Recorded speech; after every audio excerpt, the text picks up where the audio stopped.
शरद Kohli ji, economist के तौर पर, क्योंकि ये वैश्विक मंच है और आर्थिक सहयोग के लिए वैश्विक मंच है, इसलिए शरद कोहली जी, आपने दोनों पार्टियों को तो सुन लिया, बीजेपी और कांग्रेस को, लेकिन भारत के पास इस वैश्विक मंच से क्या हासिल करने को है इस समय जब बहुत सारी वैश्विक चुनौतियां हैं?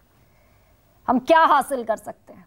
देखिए गरिमा, सबसे बड़ा जो परिवर्तन आया है पहले अपने, मैं आपको पहले उसका एक लाइन में वो बता दूं कि भारत पहले सोल्यूशन सीकर था। भारत पहले दुनिया के आगे हाथ फैलाता था, दुनिया के आगे अपने सोल्यूशन ढूंढता था, हमारे लिए ये कर दो, हमारे लिए वो कर दो। आज भारत सोल्यूशन सीकर से सोल्यूशन प्रोवाइडर बन गया। ये एक बहुत बड़ा परिवर्तन हम सब मानेंगे आया है। मैं तो एक पुराना गाना है मनोज कुमार का, गरिमा, मैं भारत का रहने वाला हूं, भारत की बात सुना रहा हूं। इसमें कोई, मैं राजनीति से नहीं आता हूं, तो मैं पूरी दुनिया कई दफे घूम चुका हूं स्वयं। और एक भारतीय की जो इज्जत होती थी वहां पहले, आज से चंद वर्ष पहले जब जाया जाता था, आज जो इज्जत गरिमा है उसमें बहुत अंतर आया है। ये आपको मैं आप भी बता रहा हूं, इसमें कोई पक्षपात या कोई विपक्ष या पक्ष का पक्ष नहीं ले रहा हूं, ये मेरा निजी अनुभव है। तो मुझे लग रहा है भारत विश्व को आज सोल्यूशन प्रोवाइड कर रहा है। अगर हम वासुदेव कुटुंबकम की बात करते हैं तो आज दुनिया के कई देश गरिमा भारत की तरफ देख रहे हैं कि आप हमारा उद्धार करिए, आप हमें इस मंच पे आवाज दीजिए। आपने ग्लोबल साउथ की बात करी, जो देश पिछड़े हुए हैं, तो मुझे लग रहा है भारत की जो छवि है, भारत की जो ओवरऑल इंप्रेशन है, इमेज है दुनिया के सामने, उसमें बहुत सुधार आएगा। पहली बात।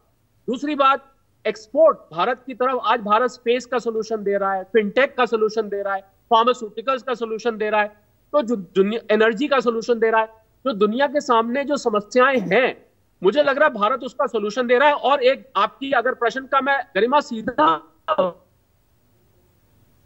उत्तर दूं, अकेले आगे नहीं बढ़ सकता है शरद कोहली, लेकिन एज एन इकोनॉमिस्ट, शरद कोहली, लेकिन एज एन इकोनॉमिस्ट, एक अर्थशास्त्री के तौर पर, मैं प्रधानमंत्री का बयान कोट कर रही हूं। हाँ, आपने कहा कि साख बढ़ी भारत की, हम सबके लिए फक्र का विषय है, लेकिन प्रधानमंत्री ने आज ह्यूमन सेंट्रिक ग्रोथ की बात की है। और क्योंकि हमने ब्रिटेन को पीछे छोड़ा, हम 5वीं इकोनॉमी बने। 5वीं इकोनॉमी बनने के बाद ब्रिटेन का जो प्रति व्यक्ति आय है वो $47,000 है, हमारी प्रति व्यक्ति आय $2,200 है। ह्यूज डिफरेंस, बहुत बड़ा फासला है। तो ये यात्रा हम कैसे तय करेंगे? ह्यूमन सेंट्रिक हमारी इकोनॉमी कैसे हो पाएगी? देखिए, आपने बहुत अच्छी बात करी गरिमा। हमारी प्रति व्यक्ति आय इस समय बहुत निचले स्तर पर है। भारत की जो आबादी है गरिमा, वो हमारे सामने एक बहुत बड़ी समस्या बन के खड़ी है। जिस रफ्तार से हमारी आबादी बढ़ी है, उस आबादी में अगर आप उतना ही कमाएंगे, घर के लोग 4 हो जाएंगे, तो वो 4 में बढ़ जाएगा। बड़े पर कैपिटा को कैलकुलेट करने का बड़ा सिंपल तरीका, टोटल पॉपुलेशन को आप जीडीपी को टोटल पॉपुलेशन से डिवाइड कर दीजिए, पर कैपिटा इनकम आ जाती है।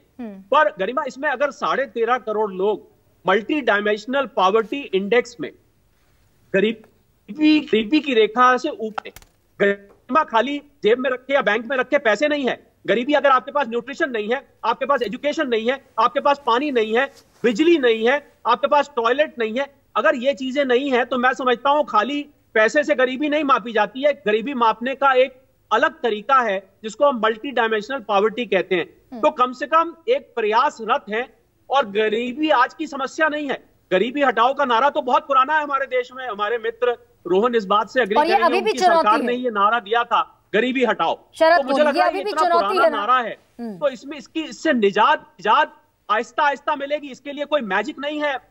ये बात हमें स्वीकार करनी पड़ेगी गरिमा, कि कोई जादू की छड़ी नहीं है कि एकदम से आपने गरीबी हटा दी। ये जैसे जैसे देश तरक्की करेगा, गरीबी आहिस्ता आहिस्ता दूर होगी। मंशा सरकारों की कैसी है, सवाल ये है। ठीक है दीपक।